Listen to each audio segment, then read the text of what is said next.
Dos, otso sa dong. So, okay? Tingnan siya. Kay pinaagi sa pagtuo. Pagtuuhan. Subot na sabot, pinaagi sa pagtuo. Unsa gani ang pagtuo kay kinahanglan? Unsa ang gani ang malikon? Gikinahanglan nga mubunga siya mga maayong buhat. O makita nga likod ang imong pagtuo. O kay likod man ang imong pagtuo, kauban nimo ang Dios. Hunaan ka, nakaom ka diha atubangan sa Dios. Kay nakaom ka ningon diri sa Efeso 2:8, kay pinaagi sa pagtuo dalawas kamo. Tungod sa grasya sa Dios, dili kini inyong buhat ug niligasa sa Dios. Ug ningon sa Efeso 2:9, busa walay makapasigan mo dinhi. Sanglit dili man kini bunga sa inyong mga paning kamo. So klaro kayo. Unsa ba ganin gyud giingon diha sa Juan 4:16? Sabi niya beto? Jesus said, niya siya, I am the way, the truth, and the life. No one can enter the kingdom of God except me. So, buot pa sa buot, gikinahanglan nga ang atong kinabiduol sa Dios. Aron duol ta sa Dios, kinahanglan nga atong kay pamatud-an nga tinuod ang atong pagtuo. Amen? Oo. Ha? Ayaw sa mag-judge tayo. Oo. So, ang ato lang ba? Oo. Tagaan na itong siguridad ang atong kinabuhi. Ayaw kumpiyansa sister. Kaya ang atong mandilian na anak na sa Diyos. Oh, hakong ba? Pinun-anay na pagtuo. Oh. Kaya unsay gingon?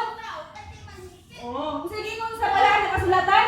Dili lugak-lugakan, no? Dili pinatulugak-lugakan, no? Gikinahanglan nga naagitay seguridad sa ato ang kagalingon. Bukalit di tag tiurok karon, wa ta kasiguro sa kagalingon.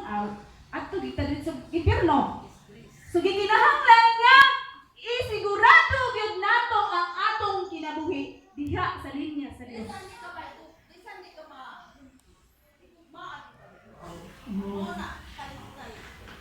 Oh. Panagamuti gyud nga ayo sayo. Sayo?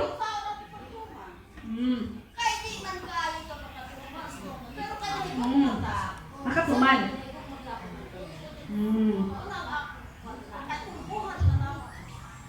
Oh. So, magkuyog gid tanan. Oh. So, ayaw po ingon nga mo buhat ko gamay og sayo. Ayaw po. Oh. No, buhat ko gamay, imong ipirmi-pirmi. Gamay ra bitaw ni sigihon, pirmi kada adlaw. Ang sayo ka. Agoy, dako man. Oh. Sumubuhat ka, kung sayo ka isa ra o di badlong na ka sa barang espiritu, ayaw na buhata. Oh. Kaya ka gamay na ni buhat ko ani karon. Ngayon ba kasunod adlaw? Ay gamay na bang pundi mo buhat ko karon. Natibo na, di na ko na hinon. So delikado gihapon ka. Okay. Kasi ang gingon din na kinahanglan kita muhaong gyud ta diha sa Dios. Amen? Ha?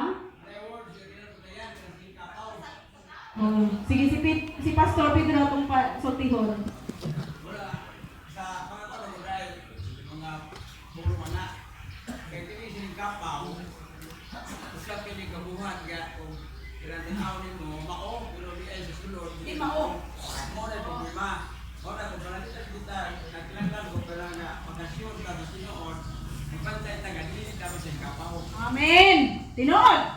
So klaro kayo to. Prangka to mabag ka istorya. Bantayan na to nga dili ta masaling kapaw. Kaya to kuno klaro ang saling kapaw siya mga. Ano sa daw saling kapaw? Ano may mga? What is saling kapaw? Oh. Example. Eh di na to masabtan no. Unsay saling kapaw. Oh, mo na isa, pagkaroon nun, saling kapaw. Oh. Angkon-angkon ba nga ito, oh, pero wala di ay. Oh. Pero ang inulan na yung goal, ato lang ka kung kasi ikaw na usakan, natural, murag, ang imong huna-huna, nga, wala kita, layo magpatuyan, Dili, tinoon. Oo, magpatuyan ka, punta, baliktad na si Santo, lamang kay ang unod pagod. Please, na Oh. last of the please, ang last of the please na yun, unod lang yun sa mga. Okay. Ang last of the please, kung ito ay mo limbong sa mga Pilipino. Okay. Okay, so klaro na mga kaigsunan. Kamu na ko na summarize sa akong kuan. Sa akong kuan ron. Bot na ko pasabot karon nga sa Discord. Sige daw.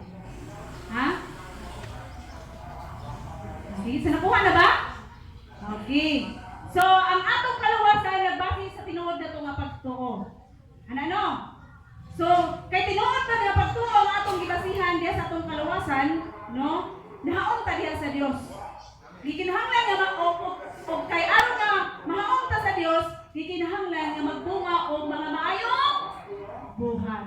So, mao na say